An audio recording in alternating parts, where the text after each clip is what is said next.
Hi. You know, I've been going through these papers, getting more and more complicated all the time.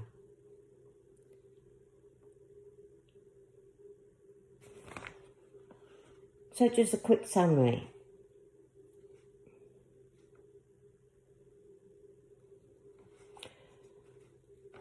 I went to court on the 14th of July, these papers say, 2023.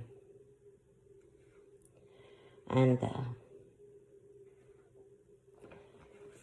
no contract. So Peabody was the claimant, wanted back rent and possession of my flat. So the judge says there's no tenancy. There is no contract. And basically, in fancy words that I can't even remember now, he basically said, he did say, you need to get a team of solicitors. Have you got one? The guy said, yeah. He said, you're going to need them.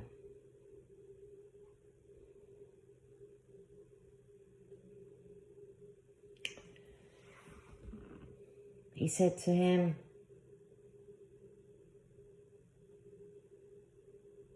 was it an amalgamation? The guy says, yeah. He went, yeah, you're going to need a team of solicitors. And then he said a few fancy words I didn't understand. I got the gist of what it meant because I'd been there for 13 years. And there's a lot of rent that has been demanded and extracted, you know, and so he said, yeah, get your team of solicitors.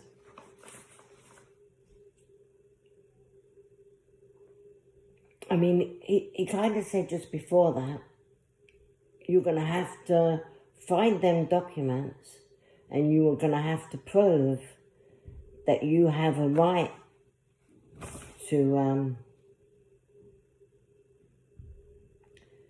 bring the claim.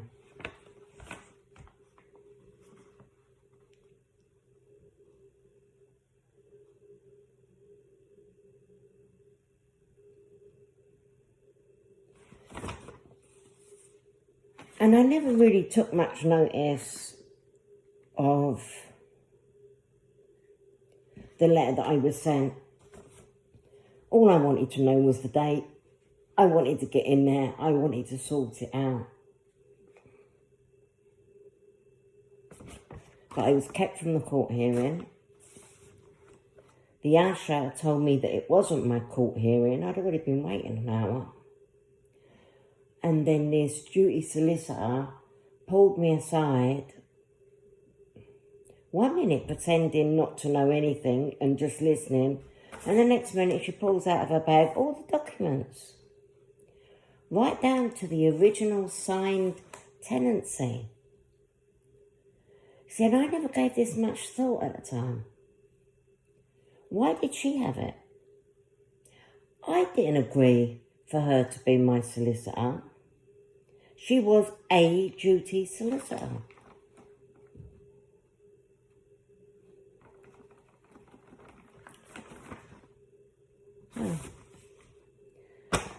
And the court had ordered on the 14th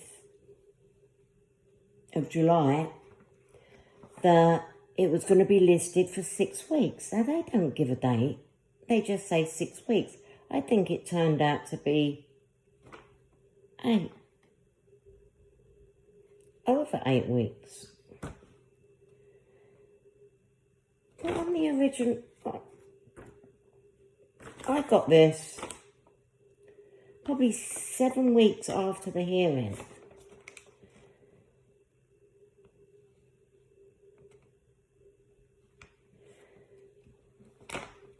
And it says On the 14th of July, District Judge Hayes adjourned till the 25th of September at 3 o'clock, and the claimant shall file and serve at least 2 clear days before the next hearing a witness statement dealing with the fact of the tenancy agreement is in the name of Family Mosaic,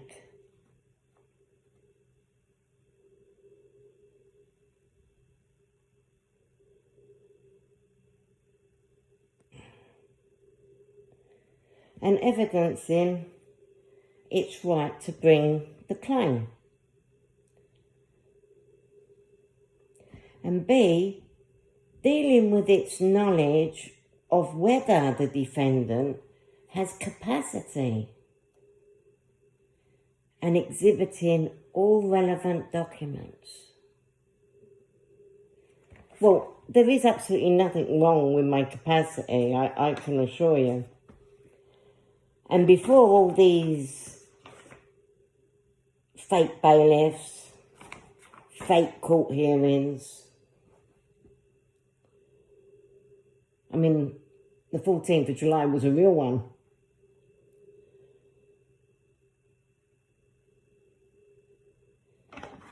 But on the 25th of September, I was ushered away from the court on my allotted time because somebody else was going in front of me and the usher wouldn't let me in. And I sat down with the solicitor, duty solicitor. And like I say, after a couple of minutes, she's bringing out all my documents. What is she doing with my documents? She shouldn't have them documents. She's not my solicitor. I've never seen her before. Anyway, I could see what strokes she was trying to pull because she started talking about my income and blah, blah, blah. I said, I'm on universal credit, la, la, la, la, la, and it goes on and on and on. And I said, what are you doing it for? I said, they owe me. Oh, no, she says, and then she brings out my original sign. I said, yeah, and that's Family Mosaic. I have no contract with Peabody.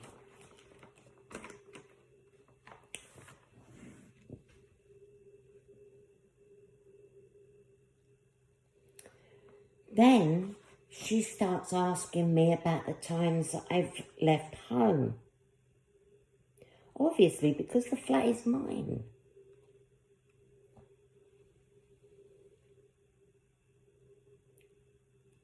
She obviously wanted it really bad.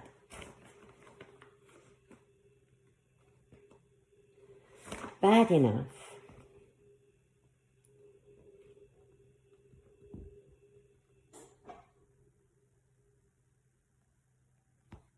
to go through this whole scenario actually in the court.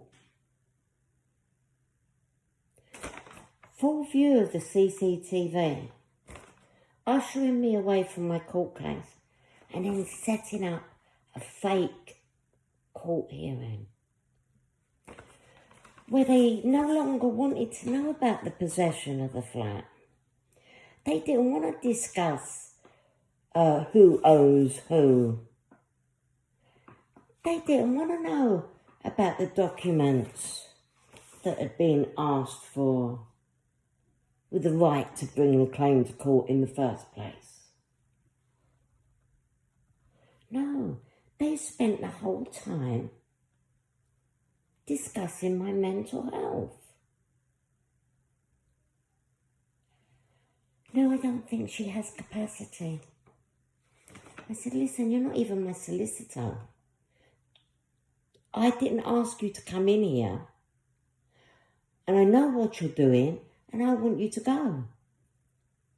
And then the so-called judge says, but she's a very good solicitor. I said, she ain't my solicitor. And what she's talking about doesn't even sound like she's representing me. I mean, she's saying more than the prosecution, more than the claimant.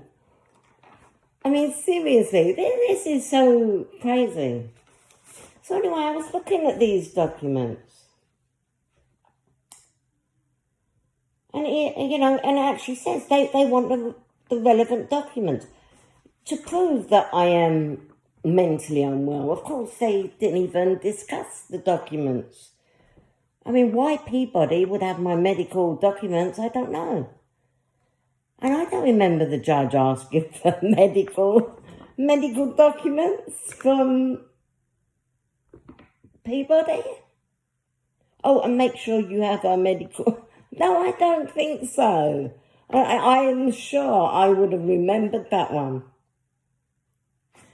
See, and you see, they're different paper. They're different print.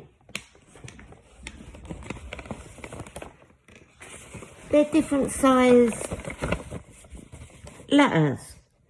Different shapes. I don't know how I can say it on this.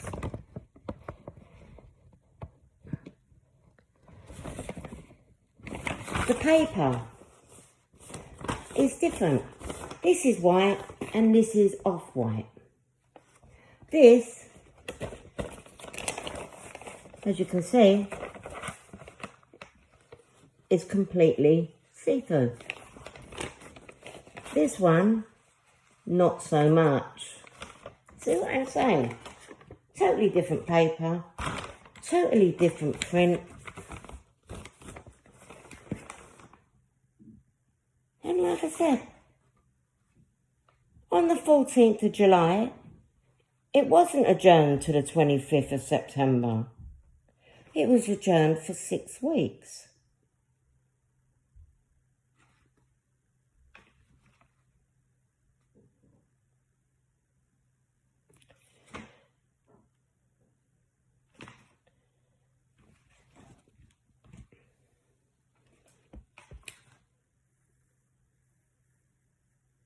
There is so many, and it's not dated. It's got the stamp here. I'm sure it has to have a squiggle for it. It definitely has to have something. But all legal documents have to have a date that they was written, printed.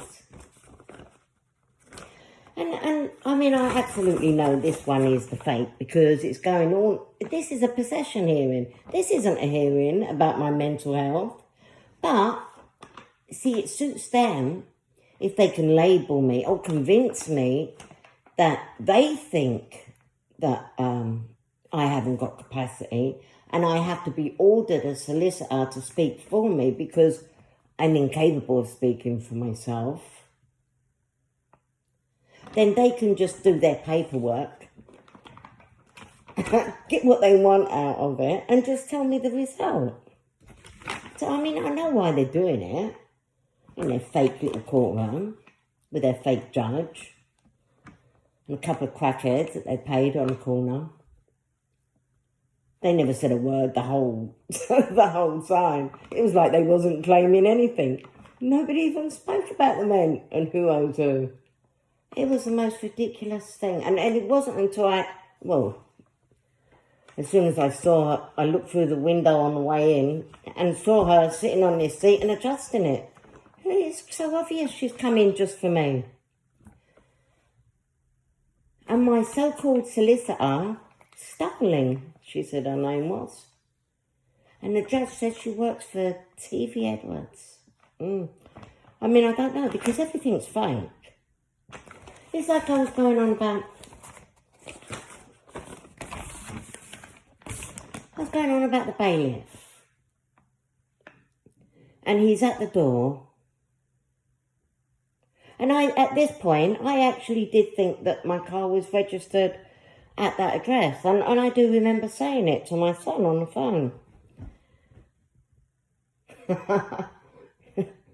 hacking scammers. I mean, I could call it whatever. Hacking scammers, that's what they are.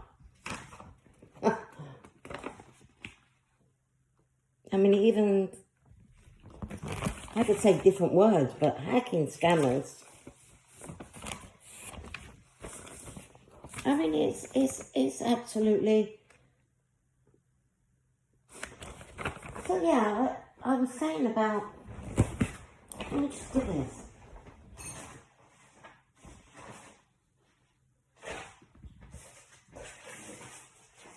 Wow,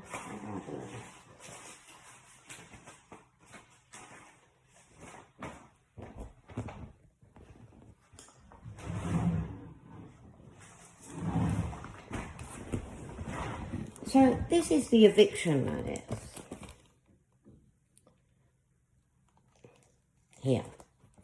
And it says that they obtained it on the 12th of February. You see in this corner here.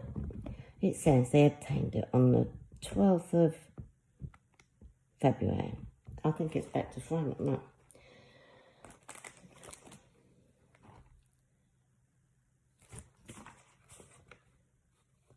But then Peabody sent me loads and loads of letters. On the 26th of April 23,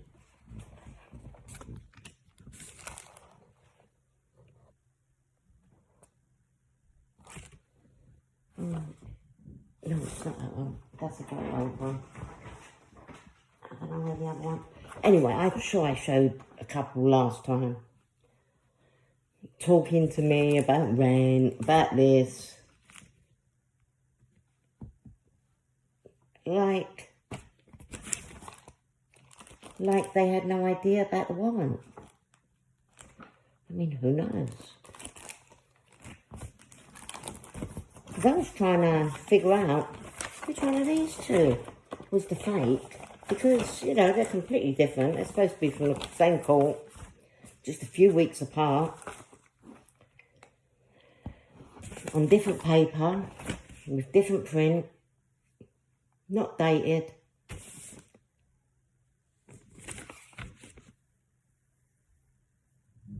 And it absolutely has to be both of them. Both of them. I can't see the court asking for relevant documents about my capacity.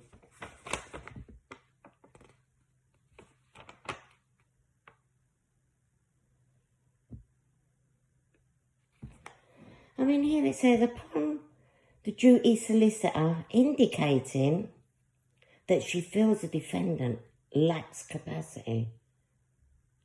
I mean, no, I'm not being funny. I could sue her for that. I mean, that is defamation. Right there, boom. She's meant to be acting on my behalf. Oh my God. But it's not a real court hearing, this one.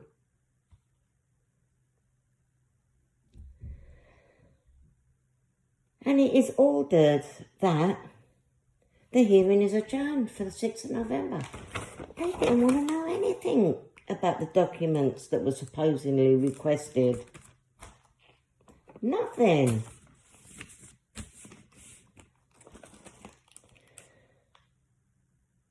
And then we got the warrant.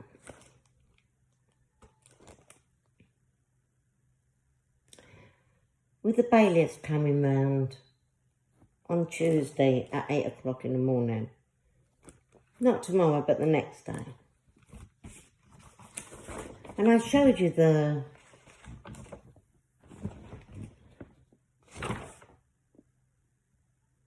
bailiff's letter from Marsden. And a lot of my letters have gone missing. I did go round there, but they're in and out my house and my property and my things more times than I am. And they do seem to have disappeared. But this one was at the bottom of another drawer, which is a totally different collection, Bailiffs Limited. And as you can see, it is sent. You can see the postcode is completely different. I mean, this is... My car is registered and has been,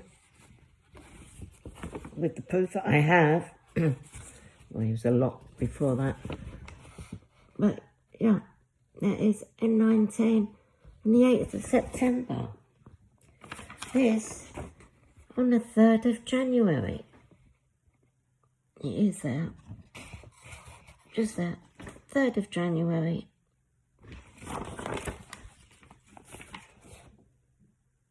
That the bailiffs send me this. Well, my car's not registered there. My car's not registered there. So how did they get this address unless they was the hacking scammers? So they're the hacking scammers, the same as Marsden, who actually sent the bailiffs round with his little iPad. Definitely looked the part. Yes, your car's registered here.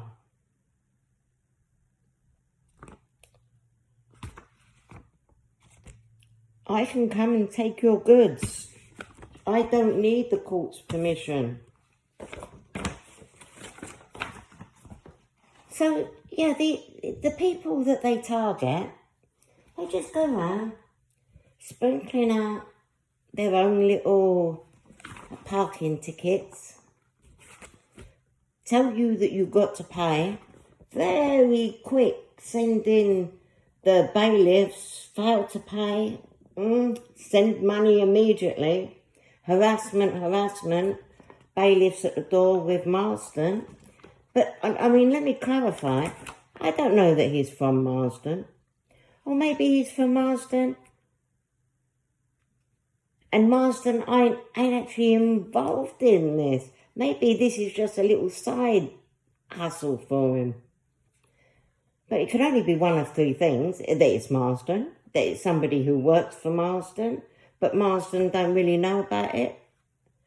Or it's somebody who is completely just a hacking scammer, pretending to be a bailiff from Marsden, with all the right documents and paperwork. Well, look at that if you need any help.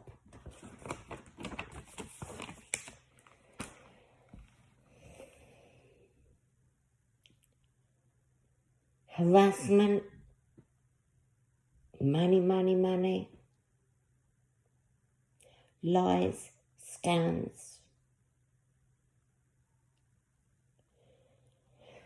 Well, I showed you my door. The amount of times the police have kicked the door in because they can't get to me.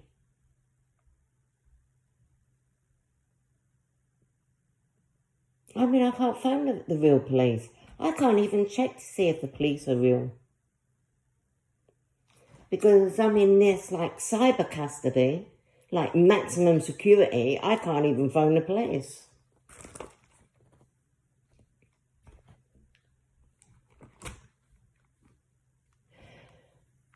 Everyone I phone up the solicitors. Someone's talking to me as if it's the solicitors, but of course they can't help me. But of course they have a duty of care, even if they're not your solicitor. That if you're saying that you're being attacked, they have to report it. If you're saying that you are in custody, they can't just say, oh, well, we can't deal with it, bye. No, they have to get somebody to deal with it. They cannot leave you without a solicitor. They cannot leave you without help. Yeah, I've been out here for 7 years now. Attacked constantly. Can't phone anybody.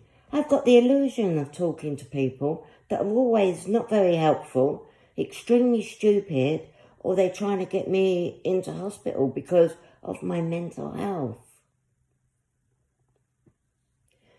And in the hospital, they tell me they're very concerned about my memory. They're very concerned that I have a really good memory. And their medication never shook it. Electric shock treatment. I've still got my memory.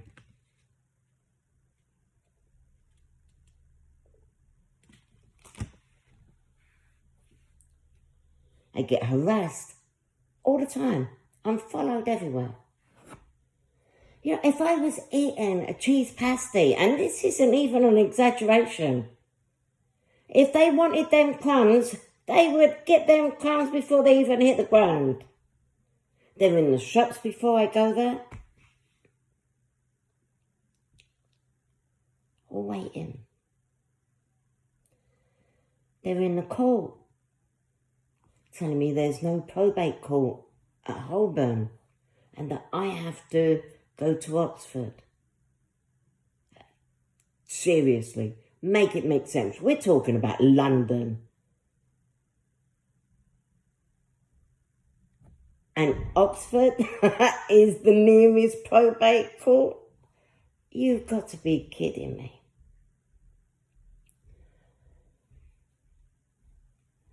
Absolutely ludicrous.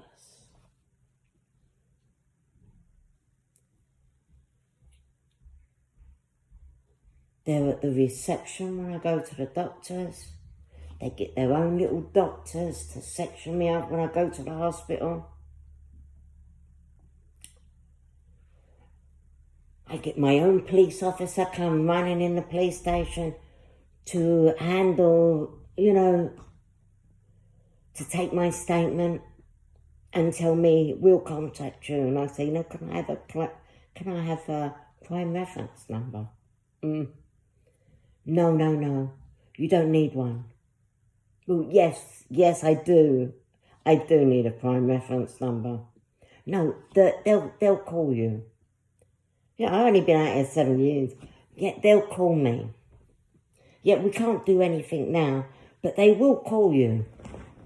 And that's what I get. I'm attacked every single night.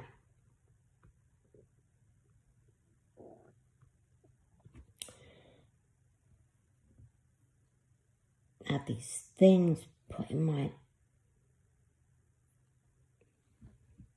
screws in my face. And then once it opens up, every single night, they put tons of screws in there. They try to make it really, really bad. I don't know if you can see it from here.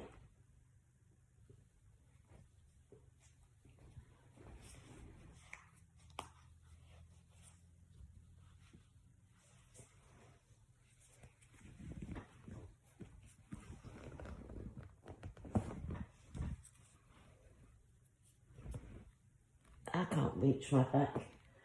But anyway, I have tons of new ones on my back. Hundreds of scars.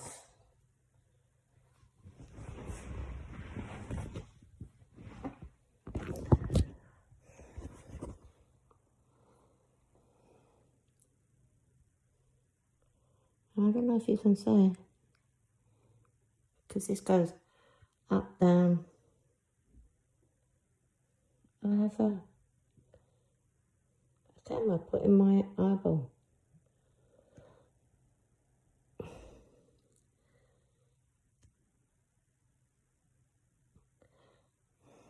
They put things everywhere. I have a strip being put in my eyes. Around there.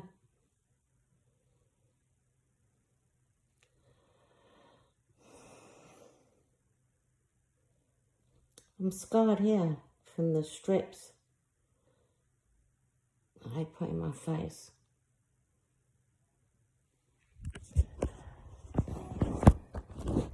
They've distorted my face. They've burned every inch of my body. My hair's just gone. Burnt. This bit grew back a little bit. There's just little tufts there. But it was bald right back here where they burnt it over and over again. I mean, my hairline's supposed to be there. And it's going further and further back with these things that they burn into my head.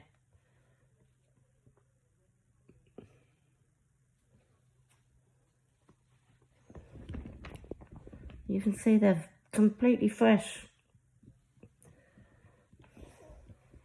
And of course, loads and loads of old ones. Hundreds of scars.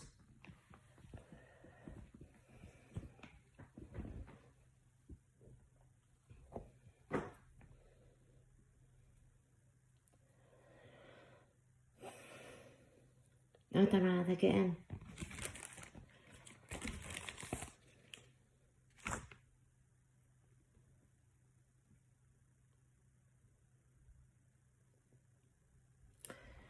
But yeah, these people, it is an organised criminal gang of hacking scammers, actors, with some kind of clearance that they can walk into a police station, welcomed by the police to take over mine, ready to lie to me in the court. I mean,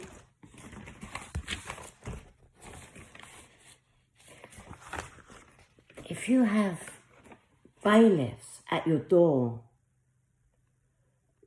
telling you your car is registered there, that's how they found me. My car isn't registered there.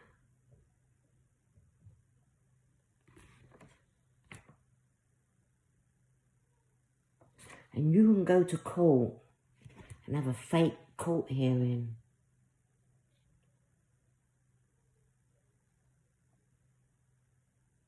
And the people in the court are actually involved. The people who work there.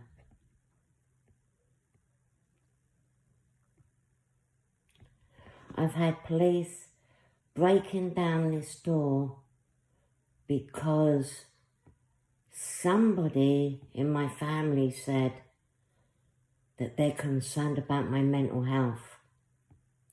That then gives them the right to bust down your door. I mean, they can see you all right. They could see me through the glass when I told them, you can shove your warrant to come in and speak to me. You don't need it. This was on the same day that my mum was supposed to have been, it was supposed to be my mum's funeral. But of course, she's not dead. She faked her own death so she could keep my inheritance. And yeah, she probably changed her name, and so she's living in my house off my money. And the police come to the door extremely concerned about my mental health.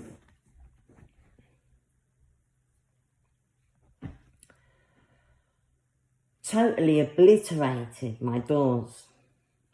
I've had the front one, the first one, replaced with steel all round the door because everything was just obliterated. They smashed it to pieces. Any excuse to come bursting in here.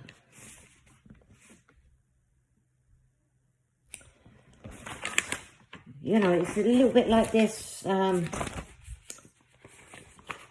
Peabody. Oh, that's why I had that one there.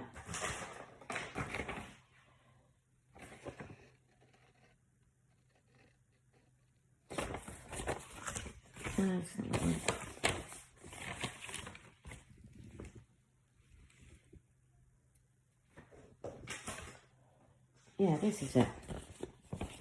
Where it says, we have written to you twice previously about your 5-year electrical safety check. And that's really mad because they used to come around every year to do it, which is now overdue. As explained in the letters, it is essential to ensure the electrical installation in your home meets current standards. Now I've got that. So it's saying your tenancy is now at risk because you have not allowed us access to your home to carry out your electrical safety test.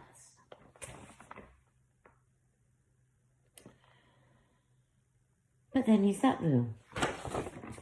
These people need to get into my home. They need to enter by force if necessary, because there's always tons of bailiffs waiting, even at the wrong address. They'll find you by hacking your phone, by listening to your calls. I mean, why are you so desperate to get into my home? They get into my home every night to attack me.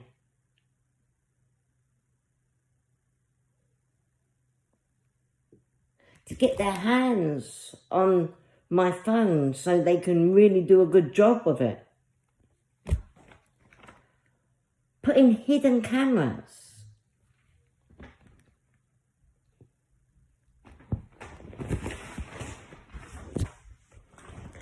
I mean, they didn't all used to be, I don't know if you can see, it might be a little bit too bright.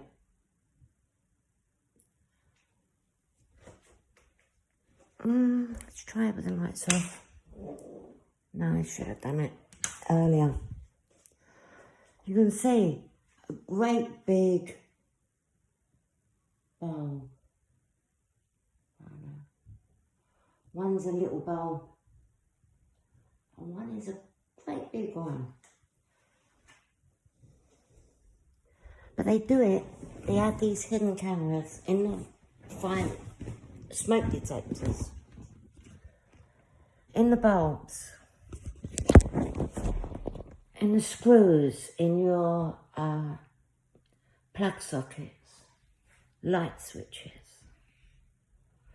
They have this stuff that they put over ceramics and mirrors, and actually even your eyeballs, so they can see you at all times, even at the bottom of the toilet bowl, so they can look up your backside when you go to the loo. This is what these people are like. Disgusting, scummy people. Hound me every single day. They follow me. They harass me. They send me bullshit. And this is how they make a mockery of the legal system. They make a mockery of the police force. They make a mockery of the courts. I mean, I got a social worker. I caught her breaking into my house 3 times.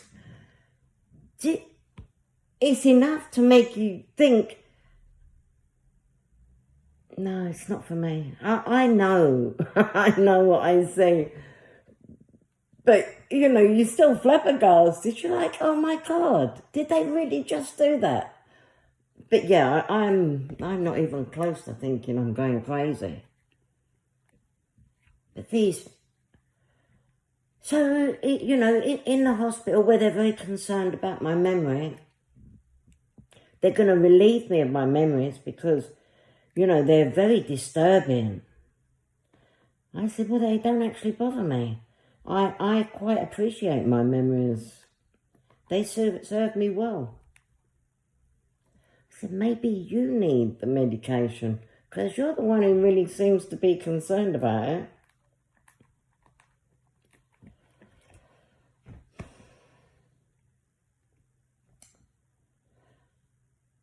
And there was another thing I was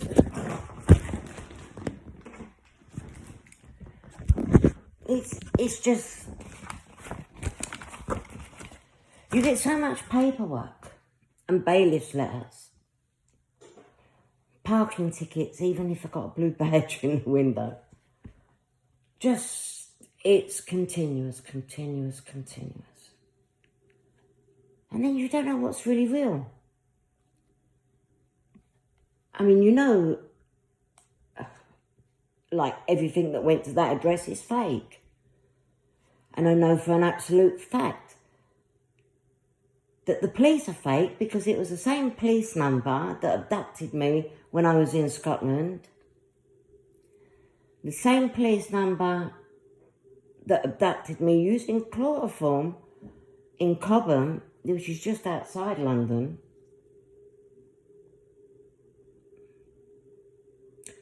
of them very concerned, they say. While they're abducting me and dragging me out of my home. Stopping me in my car. Shocking. And you know, police aren't supposed to be able to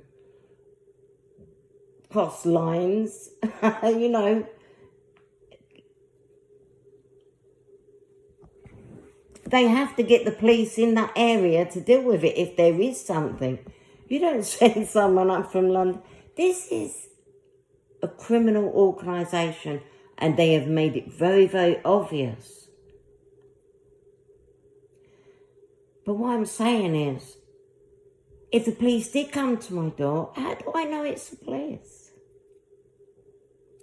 If there was bailiffs that come for something other than this bullshit,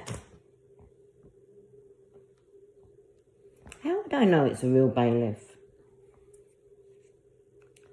I go to the hospital and I'm talking to... How would I know if it's a real doctor now? After everything I've seen with my own eyes. After everything that I've experienced. After seeing what these people do to other people in that hospital.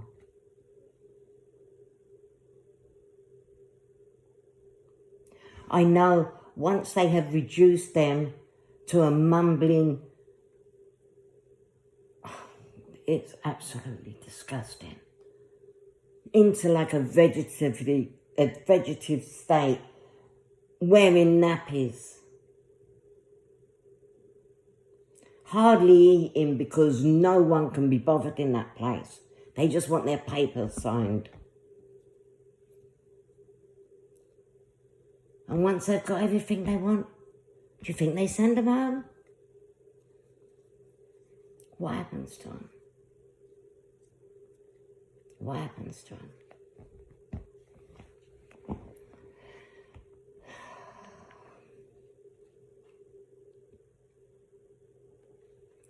Once they've fleeced some of their life savings.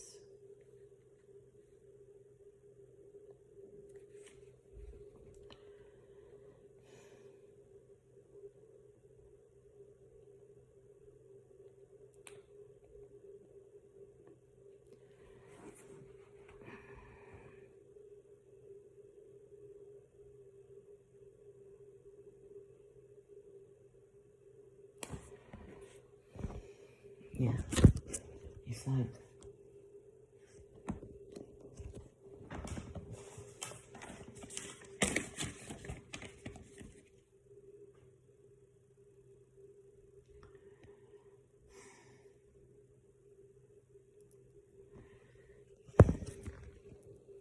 fake police, fake doctors.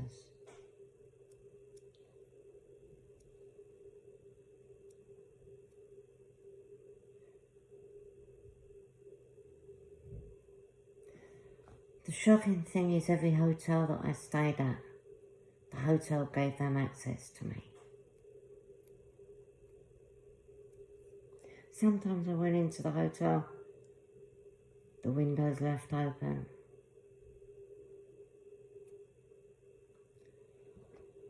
I was always put in a room where there's an exit door or on the roof.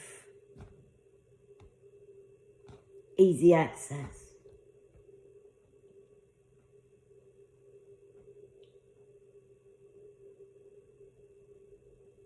I mean, who are these people that they can go into any hotel and attack me and nothing said?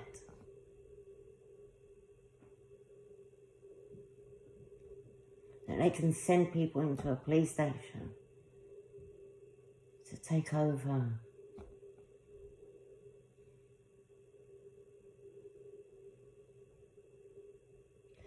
I mean, the security at Holborn Family Court, I'm asking them where the probate... Oh, there's no probate, not here. No, you have to go along to Oxford. So I know he's lying through his back teeth. It's just so obvious. So I go to his security badge, which he's hiding. And I said, I think you have to have that on display. So I said, what is your name? As he's taking it out. He said, oh, my name's George. I went, really? It says your name's J. Raoul.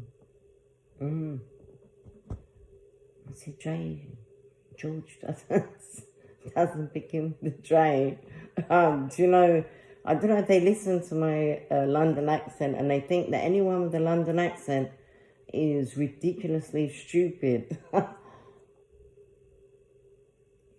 know.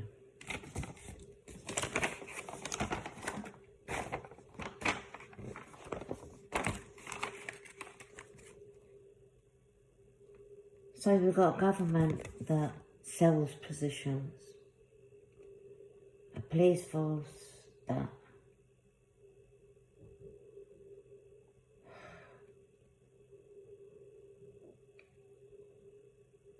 does what it likes. Back up bailiffs with dodgy paperwork.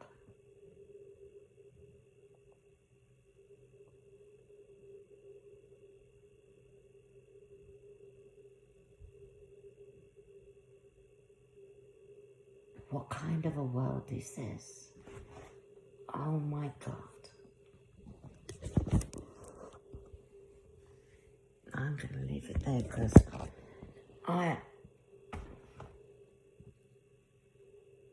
how can the country continue like this?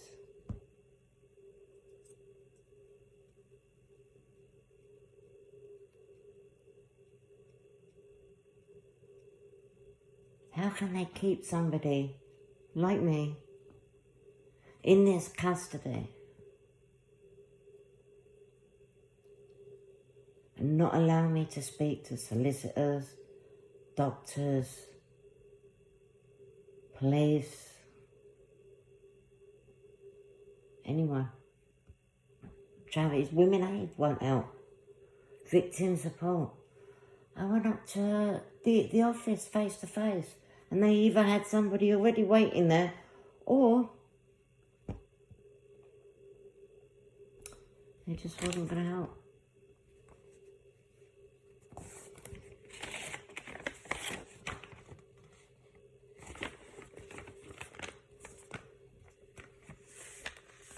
Yeah, I'm going to leave it there. How do you get out of this?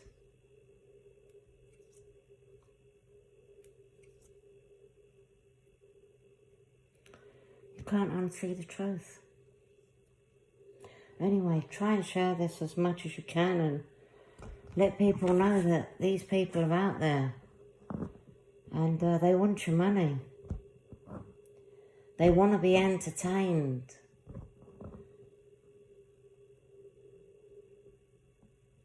They want to make movies of you and make money off that as well.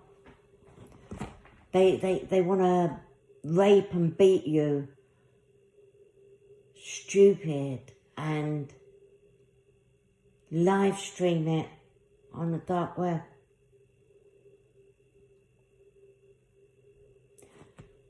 Just like that serial rapist MP who's still at work.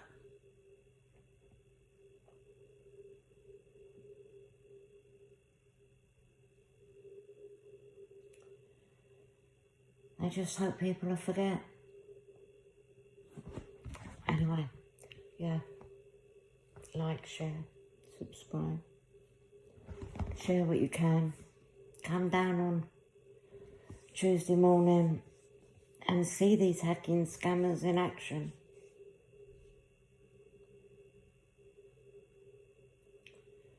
See the hacking scammers in action.